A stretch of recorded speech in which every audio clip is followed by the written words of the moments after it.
ஆண்டவராகிய இயேசு கிறிஸ்து நாமத்தில் உங்களுக்கு என்னுடைய அன்பின் வாழ்த்துக்கள்.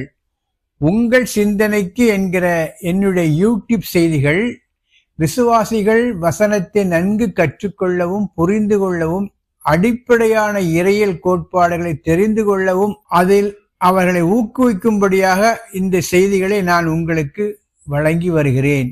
எனவே இதை கேட்கிற விசுவாசிகள் உங்களுக்கு பயனுள்ளதாக இருக்கிறது நீங்கள் கருதினால் இந்த செய்திகளை மற்ற விசுவாசிகளுக்கு அறிமுகம் செய்து வைக்கும்படியாக உங்களை அன்போடு கேட்டுக்கொள்கிறேன். இன்றைய நாளில் நாம் தியானிக்க போகிற தலைப்பு என்னவென்றால், கிறிஸ்துவின் நியாயாசனம். ஆங்கிலத்தில் சொல்ல வேண்டும் என்றால் த ஜட்ஜ்மெண்ட் சீட் ஆஃப் கிரைஸ்ட். இன்னொரு மொழிபெயர்ப்பில் பார்ப்போம் என்றால் கிறிஸ்துவின் நியாய தீர்ப்பு அரியணை. இந்த சப்ஜெக்டை குறித்து இப்படி சற்று விளக்கமாக பார்க்கலாம். கடந்த பதிவில் நாம் தியானித்த காரியம் என்னவென்றால், வேதத்தில் 2 வகையான நியாய தீர்ப்புகள் இருக்கிறது என்பதை குறித்து தியானித்தோம். ஒன்று என்னவென்றால் தி ஒயிட் த்ரோன் ஜட்ஜ்மெண்ட், வெள்ளை சிங்காசன நியாய தீர்ப்பு. இன்னொன்று இந்த கிறிஸ்துவின் நியாயாசனம். இந்த வெள்ளை சிங்காசன நியாய தீர்ப்பில் யாரெல்லாம் பங்கு பெறுவார்கள் என்றால், ஜீவ புத்தகத்தில் பேர் எழுதப்படாதவர்கள் யாரெல்லாம் இருக்காங்களோ அவங்க தான் இந்த வெள்ளை சிங்காசன நியாய தீர்ப்பில் கலந்து கொள்வார்கள். இதுதான் உலகத்தில் இறுதியில் நடக்கக்கூடிய காரியம். இந்த கிறிஸ்துவின் நியாயாசனம் என்பது எப்பொழுது நடக்கும் என்றால், இயேசு கிறிஸ்துவனுடைய ரகசிய வருகைக்கு பிறகு, சபை எடுத்துக்கொள்ளப்பட்ட பிறகு நடக்கும் என்று நம்புகிறோம். இதுல 2 வகையான கருத்துக்கள் உண்டு. ஒரே நியாய தீர்ப்பு தான் உண்டு, 2 நியாய தீர்ப்பு தான் கிடையாது. கிறிஸ்துவின் நியாயாசனமும் வெள்ளை சிங்காசன நியாய தீர்ப்பு 2 ஒன்றுதான் என்று சொல்லக்கூடிய வேத பண்டிதர்களும் இருக்கிறார்கள். ஆனால் பொதுவாக ஏற்றுக்கொள்ளக்கூடிய கருத்து என்னன்னா, 2 டைப் ஆஃப் ஜட்ஜ்மெண்ட் இருப்பதாகத்தான் பெரும்பாலான வேத பண்டிதர்கள் சொல்கிறார்கள். அதனுடைய அடிப்படையிலே தான் இந்த செய்திகளை உங்களுக்கு நான் வழங்கி வருகிறேன். இந்த கிறிஸ்துவின் நியாயாசன தீர்ப்பில் யாரெல்லாம் பங்கு பெற முடியும் என்றால், ஜீவ புத்தகத்தில் பேர் எழுதப்பட்டவர்கள் மட்டும்தான் இந்த நியாய தீர்ப்பில் பங்கு கொள்ள முடியும்.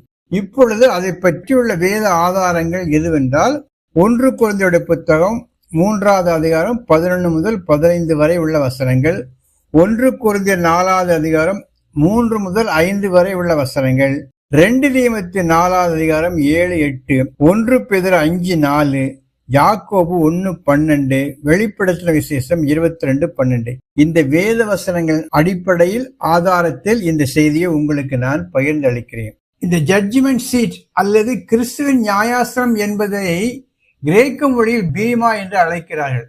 பீமா என்பதற்கான உண்மையான அர்த்தம் என்னவென்றால், அந்த காலத்தில் அந்த கிரேக்க கலாச்சாரத்தில் வெற்றி பெற்றவர்களுக்கு, போரில் வெற்றி பெற்றவர்களுக்கோ அல்லது விளையாட்டு வெற்றி பெற்றவர்களுக்கோ அந்த பீமா என்கிற மேடையில் இருந்து வெற்றி பெற்றவர்களுக்கு பரிசு வழங்குவார்கள். அந்த பரிசு வழங்குற அந்த நிகழ்ச்சியை தான் கிறிஸ்துவின் நியாயாசனம் என்று வேதம் குறிப்பிடுகிறது. என்ன அர்த்தம் என்றால், கிறிஸ்துவின் நியாயாசனம் என்பது ஒரு பரிசு வழங்குகிற ஒரு நிகழ்ச்சி, பிரைஸ் அவார்டிங் செரிமனி. இந்த ஆவிக்குரிய வாழ்க்கையில், ஆவிக்குரிய போராட்டத்தில் நாம் எப்படி ஓடி இருக்கிறோம் என்பதை அடிப்படையாக கொண்டு நமக்கு பரிசுகள், கிரீடங்கள், மகிமைகள் வழங்கப்படுகிற ஒரு நிகழ்ச்சி தான் இந்த கிறிஸ்துவின் நியாயாசனம். இதுக்கு பேர் கிரேக்க மொழியில் பீமா என்று அழைக்கப்படும். எனவே இந்த கிறிஸ்துவ நியாயாசனத்தை பற்றியுள்ள 9 முக்கியமான கருத்துக்களை இப்பொழுது உங்களோடு பகிர்ந்து கொள்ள விரும்புகிறேன். கிறிஸ்துவின் நியாயாசனத்தை பற்றியுள்ள 9 முக்கிய குறிப்புகள். பாயிண்ட் நம்பர் 1, இந்த நியாய தீர்ப்பில் தண்டனை என்பது கிடையாது. No condemnation. இந்த நியாய தீர்ப்பில் நாம் மட்டுமே இயேசுவோடு தனிப்பட்ட முறையில் சந்திக்க முடியும். இதனுடைய தலைவர், நியாய தீர்ப்பு வழங்கக்கூடிய தலைவர் யார் என்றால் ஆண்டவராய் இயேசு கிறிஸ்து. அடுத்தது பாயிண்ட் நம்பர் 3, இந்த வழக்காடு மன்றத்தில் நமக்காக வழக்காட யாரும் வர முடியாது. நம்முடைய போதகரோ பாஸ்டரோ யாரும் நம்முடைய சார்பாக வழக்காட முடியாது. No jury, no advocates. இந்த தீர்ப்பு என்பது நம்முடைய வாழ்க்கையும் நம்முடைய ஊழியத்தையும் இணைத்து நமக்கு தேவன் அருளுகின்ற ஆசீர்வாதங்கள், பரிசுகள். இந்த நியாய தீர்ப்பில் பலவிதமான சர்ப்ரைசஸ் அண்ட் ஷாக்ஸ் இருக்கும். அதிர்ச்சிகளும் ஏமாற்றங்களும் இந்த நியாய தீர்ப்பில் காணப்படும். பாயிண்ட் நம்பர் 6, நமக்கு கொடுக்கப்பட்ட வெளிச்சத்தின் அடிப்படையிலே தான் இந்த நியாய தீர்ப்பு வழங்கப்படும். அடுத்தது, நமக்கு கொடுக்கப்பட்ட தருணங்களின் அடிப்படையில் இந்த நியாய தீர்ப்பு வழங்கப்படும். நமக்கு கொடுக்கப்பட்ட வரங்களின் அடிப்படையிலே தான் இந்த நியாய தீர்ப்பு வழங்கப்படும். based on the light that God has given, opportunities God has given, the gifts God has given. இறுதியாக இந்த பரிசு என்னவென்றால் crown and glory, மகிமையும் கிரீடங்களும் வாழ்ந்த வாழ்க்கையின் அடிப்படையில் நமக்கு வழங்கப்படும். முதலாவதாக நாம் பார்க்கக்கூடிய காரியம் என்னன்னா, கிறிஸ்துவின் நியாயாஸ்திரம் என்பது தண்டனை வழங்கக்கூடிய ஒரு இடம் அல்ல. தெளிவாக புரிந்து கொள்ள வேண்டும். யாருடைய பேரெல்லாம் குறிப்பிடப்பட்டிருக்கிறதோ அவர்களுக்கு நோ கண்டம்னேஷன், ஆக்கினை கிடையாது, தண்டனை கிடையாது. வெள்ளை சிங்காசன நியாய தீர்ப்புக்கும் இதுக்கும் மிகப்பெரிய வித்தியாசம் உண்டு. வெள்ளை சிங்காசன நியாய தீர்ப்பு என்பது ஜீவ புத்தகத்தில் பேர் எழுதப்படாதவர்களுக்கு வழங்கக்கூடிய காரியம். இந்த கிறிஸ்துவின் நியாயாசனம் என்பது பரிசுகள் வழங்கக்கூடிய ஒரு நிகழ்வு. நாம் இந்த உலக வாழ்க்கையில் எப்படி நடந்தோம், எப்படி இருந்தோம், நாம் செய்த காரியங்களுக்கு ஆண்டவராய் இயேசு கிறிஸ்து நமக்கு பரிசுகள் வழங்குகின்ற ஒரு நிகழ்வு தான் இந்த பீமா என்று சொல்லப்படுகிற இந்த கிறிஸ்துவின் நியாயாசனம். இயேசு கிறிஸ்துவை அறிந்தவர்களுக்கு இந்த தண்டனை என்பது கிடையாது என்பதை நாம் புரிந்து கொள்ள வேண்டும். அடுத்த முக்கியமான குறிப்பு என்னவென்றால், இது ஒரு தனிப்பட்ட சந்திப்பு. ஆண்டவராய் இயேசு கிறிஸ்துவும் நாமும் அந்த நியாய தீர்ப்பில் காணப்படுவோம். இதற்கு ஆதாரமாக உள்ள வசனம் எதுவென்றால் ரோமருக்கு எழுதிய நிருபம் 14வது அதிகாரம் 12வது வசனம் படிக்கலாம். ஆதலால் நம்மில் ஒவ்வொருவனும் தன்னை குறித்து தேவனுக்கு கணக்கு ஒப்புவிப்பான். அவனவன் தன்னை குறித்து தேவனுக்கு கணக்கு ஒப்புவிக்க வேண்டும். நமக்கு ஆதரவாக எந்த ஜூரியோ எந்த அட்வொகேட்டோ யாரும் இருக்க மாட்டாங்க. நம்ம பக்கத்துல நம்ம பாஸ்டர் இருக்க மாட்டாங்க. நம்ம எவ்வளவு காணிக்கை கொடுத்து உதவி செய்த ஊழியக்காரர்கள் நமக்கு ஆதரவா நிக்க மாட்டாங்க. நம்ம குடும்பம் நிக்காது, யாருமே நிக்க மாட்டாங்க. 1 to 1 நாம் மட்டுமே we have to face Jesus Christ. அது ஒரு பயங்கரமான நிகழ்வா இருந்தாலும் அதுல நமக்கு பரிசுகளும் காத்திருக்கிறது. எனவே இது ஒரு தனிப்பட்ட சந்திப்பு. இதுல வழக்காடுவதற்கு நமக்கு யாரும் கிடையாது. இந்த நியாய தீர்ப்பை குறித்து நாம் மிகுந்த ஜாக்கிரதையாக இருக்க வேண்டும். இந்த தனிப்பட்ட சந்திப்புல எல்லாற்றையும் குறித்து ஆண்டவர் கணக்கு கேட்பா. நம்ம கொடுக்கப்பட்ட நேரங்கள், காலங்கள், பணம், தாளந்துகள் எல்லாவற்றையும் குறித்து we have to give account. நமக்கு என்னெல்லாம் ஆண்டவர் கொடுத்திருக்காரோ, என்னென்ன வரங்கள், செல்வங்கள், நேரங்கள், ஜீவன் எல்லாற்றையும் பற்றி நம்ம கணக்கு ஒப்புவிக்க வேண்டிய ஒரு நேரம். எவ்வளவு ஒரு கடினமான இது பாருங்க. அதனால நம்ம ஏனோதானா என்று வாழ்ந்து விடக்கூடாது. எல்லாவற்றையும் குறித்து we have to give account. அப்படின்னா நம்ம எவ்வளவு இந்த ஆவிக்குரிய ஓட்டத்தை ஜாக்கிரதையாக நடத்த வேண்டும் என்பதற்கு இது ஒரு முக்கியமான ஒரு வசனம். நாம் கணக்கு ஒப்புவிக்கப்பட வேண்டியவர்களா இருக்கிறபடியினாலே நம்முடைய ஆவிக்குரிய ஓட்டத்தை ஜாக்கிரதையாக ஓட வேண்டும். அடுத்தபடியாக எவைகளை குறித்து நாம் கணக்கு ஒப்புவிக்க வேண்டும்? ஒன்று என்னன்னா, நம்முடைய ரேஸ் அண்ட் மினிஸ்ட்ரி, நம்முடைய ஆவிக்குரிய வாழ்க்கை, நம்முடைய ஆவிக்குரிய ஊழியம், இந்த இரண்டையும் சேர்த்துதான் நமக்கு ஆண்டவர் மதிப்பிடுவார், நமக்கு பரிசுகளை வழங்குவார். நாமும் இந்த 2 காரியங்களுக்காகவும் நாம் ஆண்டவரிடம் கணக்கு ஒப்புவிக்க வேண்டும். நாம் சரீரத்துல இருக்கிற இந்த காலகட்டத்துல எல்லாவற்றையும் குறித்து நாம் கணக்கு ஒப்புவிக்க வேண்டும். நம்முடைய குடும்ப வாழ்க்கை, நம்முடைய தனிப்பட்ட வாழ்க்கை, உறவு முறைகள், இவைகளில் எப்படி இருந்தோம்? சில பேர் நன்கு குடும்ப வாழ்க்கை நடத்துவாங்க, ஆனா ஊழியத்தில் பங்கெடுக்கவே மாட்டாங்க. சிலர் ஊழியம் நன்றாக செய்வாங்க, குடும்ப வாழ்க்கையில் அக்கறையற்று இருப்பார்கள். இந்த இரண்டையும் மிங்கிள் பண்ணிதான் நம்ம ஆண்டவராய் இயேசு கிறிஸ்து இந்த இரண்டுக்கும் மதிப்பீடு செய்கிற தேவனாய் இருக்கிறார். நம்முடைய வார்த்தைகளை குறித்து எப்படி இருக்க வேண்டும்? மத்திய 12:36 படி வார்த்தைகளை குறித்து ஜாக்கிரதையா இருக்க வேண்டும். நம்முடைய நினைவுகளை குறித்தும் ஜாக்கிரதையா இருக்க வேண்டும். 1 Corinthians 4:5 இப்படி எல்லாவற்றையும் குறித்து ஆண்டவர் நம்முடைய வாழ்க்கையுள்ள சகல காரியங்களையும் குறித்து ஆண்டவர் நியாயந்திருப்பார். அதாவது பரிசுகள் வழங்குவார். அடுத்து ஊழியங்கள், நம்முடைய ஊழியத்தை குறித்து ஆண்டவர் கணக்கு கேட்பார். எதனால அந்த ஊழியத்தை கட்டியோம்? பொன்னினாலா, வெள்ளியினாலா, தங்கத்தினாலா, வைக்கோலினாலா, எதனால நாம் இந்த ஊழியத்தை கட்டுகிறோம்? இது ஒரு முக்கியமான ஒரு பாயிண்ட். யாருக்காக கட்டுகிறோம்? நமக்காக கட்டினோமா? ஆண்டவருக்காக கட்டினோமா? ஆண்டவருடைய ஊழியத்திற்காக நாம் கொடுத்த நேரங்கள் என்ன, கொடுத்த பணம் என்ன, நம்முடைய தாளந்துகளை எப்படி பயன்படுத்தினோம், நம்முடைய ஊழியங்களின் அடிப்படையில் எல்லாம் வைத்து நமக்கு ஆண்டவர் பரிசுகள் வழங்குவார். ஊழியத்தில் நாம் எப்படி காணப்படுகின்றோம்? இந்த ஊழியத்தை எப்படி கட்டுகிறோம்? தங்கத்தினாலா, மரத்தினாலா, வைக்கோலினாலா? இதை பற்றி தெளிவாக 1 கொரிந்தியர் புத்தகம் 3வது அதிகாரம் 12 முதல் 15 வரை உள்ள வசனங்களை தெளிவாக காணப்படும். படிக்க நாம் கட்டுகிற ஊழியம் எதை அடிப்படையாக கொண்டிருக்கிறது? தங்கத்தை வைத்து கட்டுகிறோமா, வெள்ளி வைத்து கட்டுகிறோமா போன்ற காரியங்கள் எல்லாம் ஊழியங்கிற கான்செப்ட்ல வரும். ஆவியினாலே ஊழியம் செய்கிறோமா, மாமிசத்தினாலே ஊழியம் செய்கிறோமா? கலாச்சார 6வது அதிகாரம் 7, 9 இது எல்லாத்தையும் அடிப்படையாக whole life, both life and the ministry, the race and the ministry, இந்த இரண்டையும் கம்பைன் பண்ணி தான் ஆண்டவராய் இயேசு கிறிஸ்து நம்மை மதிப்பீடு செய்து நமக்கான பரிசுகளை வழங்குவார். அடுத்தபடியா நாம் பார்க்கும் பொழுது இந்த நியாய தீர்ப்பில் மிகப்பெரிய ஆச்சரியங்களும் ஏமாற்றங்களும் shocks and surprises will be found there. எப்படி என்றால், நாம் எதையுமே முகத்தை பார்த்து வெளித்தோற்றத்தை பார்த்து நாம் ஏமாந்து விடுகிறோம். 1 சாமுவேல் 16:7. ஆனால் ஆண்டவர் அப்படி இல்லை. ஆண்டவர் உள்ளங்களை அறிந்து அதனுடைய செயல்களின் அடிப்படையில் நமக்கு பரிசுகளை வழங்குவார். மத்திய 7வது அதிகாரம் 22, 23 படிச்சு பார்க்கும் பொழுது, கடைசி நாட்களில் உம்முடைய நாமத்தினாலே நாங்கள் தீர்க்க தரிசனம் செய்தோமே, அதிசயங்கள் செய்தோமே என்று சொல்லும் பொழுது உங்களை நான் அறியேன் என்று சொல்லக்கூடிய சூழ்நிலைகளும் காணப்படும். மிகப்பெரிய ஏமாற்றங்கள்லாம் நடைபெறும். நாம் இன்றைக்கு பார்க்கிற மிகப்பெரிய ஊழியக்காரர்கள், மிகப்பெரிய கடவுளுக்காக காரியம் சாதித்தவர்களுக்கெல்லாம் மிகப்பெரிய வெகுமதி கிடைக்கும் என்று நாம் எண்ணுகிறோம். சில வேளைகளில் அது நடக்காமலும் போகலாம். நடக்கட்டும், ஆனால் எல்லா நேரங்களிலும் அப்படி நடக்கும் என்று சொல்ல முடியாது. மத்திய 7வது அதிகாரம் 22, 23 அதுக்கு சிறந்த உதாரணம். அடுத்தபடியா பார்க்கும் பொழுது இன்ப அதிர்ச்சிகளும் இருக்கும்.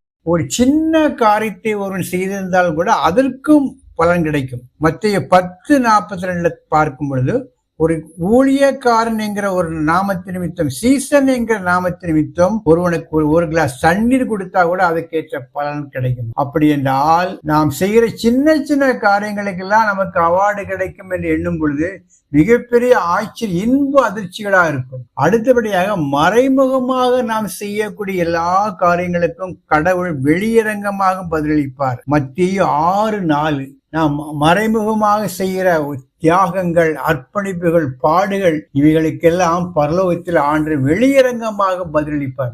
அந்த நியாய விசாரணையில பலவிதமான ட்விஸ்ட் அண்ட் டர்ன்ஸ்லாம் இருக்கும். இப்படிதான் இருக்கும், இவருக்கு இப்படி கிடைக்கும், இவருக்கு இவ்வளவு பெரிய பரிசுகள் கிடைக்கும் என்று நாம் வெளியரங்கமாக தோற்றத்தின்படி காரியங்கள் அங்கு நடக்காது. ஏமாற்றங்களும் இருக்கும், ஆச்சரியங்களும் இருக்கும், இன்ப அதிர்ச்சிகளும் இருக்கும். எனவே அது மிகப்பெரிய ஒரு எக்ஸைட்டிங் ஈவெண்டாகத்தான் நியாயாசன விசாரணை காணப்படும்.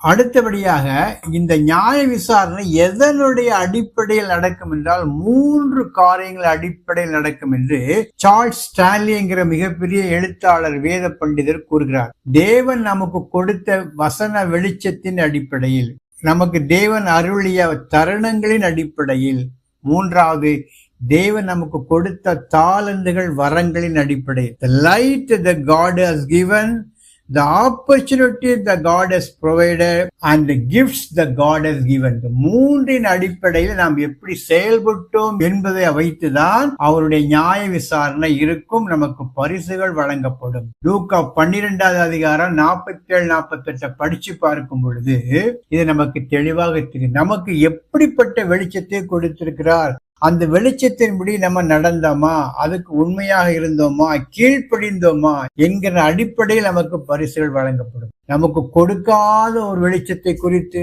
தரிசனத்தை குறித்து நம்மிடம் ஆண்டு கேள்வி கேட்க மாட்டார்.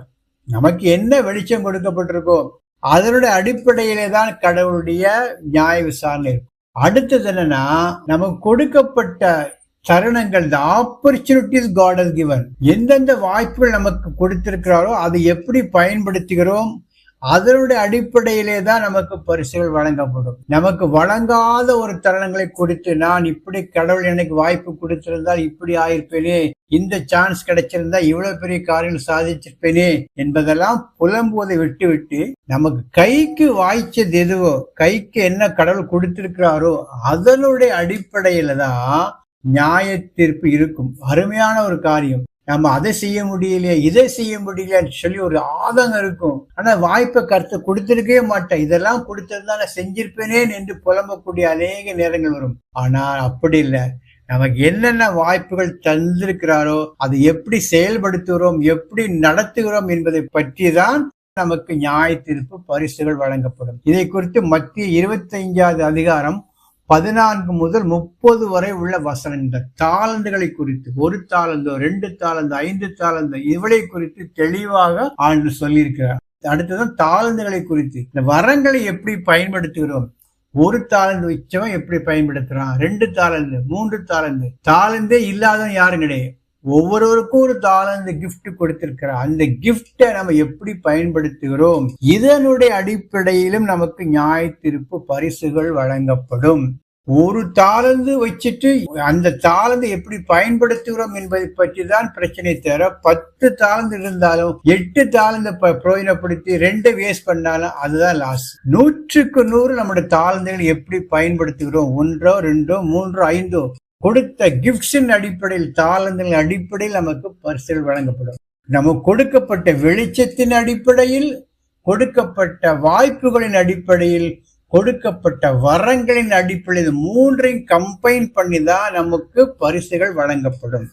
அடுத்தபடியாக இந்த நியாய விசாரணையில் நாம் பெறக்கூடிய மகிமையை பற்றியுள்ள காரியம். நம்முடைய சரீரம் இந்த மண்ணுக்குள் புதைக்கப்படுகிறது. ஆனால் நம் ஆண்டவராய் இயேசு கிறிஸ்து வரும் பொழுது, ரகசிய வரையிலோ இல்ல மரித்த பின்பு உயிர்த்தெழும்போதோ இந்த சரீரம் மகிமையுள்ள சரீரமாக மாறுகிறது. அப்படி மகிமையோடு இந்த சரீரம் உயிர்ப்பிக்கப்படும் பொழுது அந்த மகிமையிலும் வித்தியாசம் உண்டு. 1 கொரிந்தியர் 15வது அதிகாரம் 41, 42 படிக்க. சூரியனுடைய மகிமையும் வேறே, சந்திரனுடைய மகிமையும் வேறே, நட்சத்திரங்களுடைய மகிமையும் வேறே. மகிமையிலே நட்சத்திரத்துக்கு நட்சத்திரம் விசேஷித்திருக்கிறது. மரித்தோரின் உயிர்த்தெழுதலும் அப்படியே இருக்கும். அழிவுள்ளதாய் விதைக்கப்படும், அழிவில்லாததாய் எழுந்திருக்கும். கனவீனமுள்ளதாய் விதைக்கப்படும், மகிமையுள்ளதாய் எழுந்திருக்கும். அதாவது சூரியனுடைய மகிமை வேறு, சந்திரனுடைய மகிமை வேறு, நட்சத்திரத்தினுடைய மகிமை வேறு. சூரியனுடைய மகிமை மிகுந்த பிரகாசமா இருக்கும். ஆண்டோடைய அந்த நியாய தீர்ப்புல அதிகமான மார்க்குகள் பெற்று அதிகமான ஆசீர்வாதங்களை பெற்றவர்கள் சூரியனுடைய மகிமைக்கு ஒப்பாக காணப்படுவார்கள். அடுத்து சந்திரனுடைய மகிமை கொஞ்சம் லைட், கொஞ்சம் கம்மியா இருக்கும். நட்சத்திரத்தினுடைய மகிமை, இப்படி மகிமையிலும் வித்தியாசம் உண்டு. எல்லாருக்கும் மகிமை அடைந்த சரீரமா இருந்தாலும் அந்த மகிமையிலும் மிகப்பெரிய வித்தியாசம் இருக்கிறது என்று வேதம் தெளிவாக சொல்கிறது. எனவே நம்முடைய சரீரத்தை எந்த அளவுக்கு நம்ம பரிசுத்தமா பாதுகாக்கிறோமோ, சரீரத்தில் எந்த அளவுக்கு தியாகம் செய்கிறோமோ, ஒடுக்கி வாழ்கிறோமோ, அந்த அளவுக்கு நம்முடைய மரித்து போன சரீரம் மகிமை உள்ள சரீரமாக விண்ணில் காணப்படும் என்பதில் எந்த சந்தேகமும் கிடையாது. அடுத்தபடியாக மகிமையில் மட்டும் வித்தியாசம் இல்லை, நமக்கு கொடுக்கப்படுகின்ற கிரீடங்களிலும் வித்தியாசம் உண்டு. சோதனையை சகிக்கிறவர்களுக்கு நித்திய ஜீவ கிரீடம் இருக்கிறது என்று வெளிப்படுத்தல் 2:10 பார்க்கலாம். வருகைக்காக ஆவலோடு காத்திருப்பவர்களுக்கு நீதியின் கிரீடம் வைக்கப்பட்டிருப்பதாக 2 தீமோத்தேயு 4:8 பார்க்கலாம். மேய்ப்பர்களுக்கு, சபையை நடத்துவர்களுக்கு மகிமையின் கிரீடம் இருப்பதாக 1 பேதுரு 5:4 பார்க்கலாம். அடுத்தது வெற்றியின் கிரீடம் 1 கொரிந்தியர் 9:25, அதாவது ஆவிக்குரிய ஓட்டத்தை ஜெயமா முடிப்பவர்களுக்கு வெற்றியின் கிரீடம். அடுத்ததாக மகிழ்ச்சியின் கிரீடம், ஆத்துமாக்களை சம்பாதிப்பவர்களுக்கு மகிழ்ச்சியின் கிரீடம் என்று 5 வகையான கிரீடங்கள் வழங்கப்படும். நம்ம என்ன செய்கிறோமோ அதற்கேற்ற காரியங்களின் அடிப்படையில், சேவைகளின் அடிப்படையில் நமக்கு கிரீடங்கள் வழங்கப்படும் என்பதையும் நாம் புரிந்து கொள்ளலாம். கடவுள் நமக்கு வழங்கும் இடங்களும் அதிகாரங்களும் வித்தியாசப்படும். 14:2 பார்க்கும்போது என் பிதாவின் வீட்டில் அநேக வாசஸ்தலங்கள் இருக்கிறது. அப்போ ஒவ்வொருவருக்கும் ஒரு வித்தியாசமான மேன்ஷன் கொடுக்கப்படும். எல்லாருக்கும் ஒரே டைப் ஆஃப் ஸ்டீரியோ டைப் மேன்ஷன்லாம் இருக்காது. அவங்க வாழ்ந்த வாழ்க்கையின் அடிப்படையில், செஞ்ச ஊழியங்களின் அடிப்படையில் நமக்கு வாசஸ்தலங்கள் வித்தியாசப்படும். ஆளுகையும் வித்தியாசப்படும். 1000 வருஷ அரசாட்சி இயேசுவோடு ஆளுகை செய்வோம் என்று வெளிப்படுத்தல் 26 பார்க்கலாம். நாம் பெறக்கூடிய ஆளுகையினுடைய தன்மையும் மாறும், இடங்களும் மாறும், ஆளுகையினுடைய தன்மையும் மாறும் என்பதை புரிந்து கொள்ள வேண்டும். இறுதியாக இந்த செய்தியின் சுருக்கத்தை நான் உங்களுக்கு சொல்கிறேன். இந்த கிறிஸ்துவின் நியாயாசனம் என்பது ஒரு தண்டனைக்குரிய இடம் கிடையாது.